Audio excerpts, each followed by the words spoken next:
Today we're going to show you how to execute machine chest fly. So the biggest thing with any chest fly is you really need to protect your rotator cuff. So you want your elbow to be at the same height and your hand as your sternum. You also don't want it all the way out or too close to your body. You want a nice C, almost like there's a nice big tree in between your sternum and your hand. So you can really see in this front view how it's set up. So my hand and my elbow are at my sternum. My elbow's not dropped, my elbow's not higher.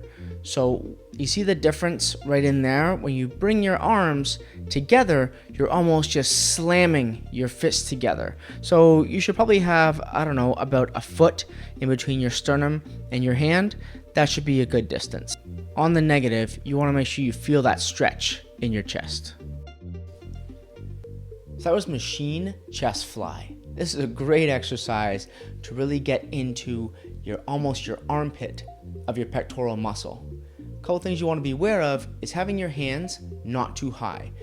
As you saw in the video, you want to make sure that your hands are almost in line with your sternum and that you're making kind of like a C, so that you're pretending like you're hugging a tree and unhugging a tree. This will really make sure that you're protecting your rotator cuff throughout the whole movement. Hit the like button down below if you like the video. Hit subscribe up top here, that way you get notified when more videos get posted up. Thanks for watching. Peace.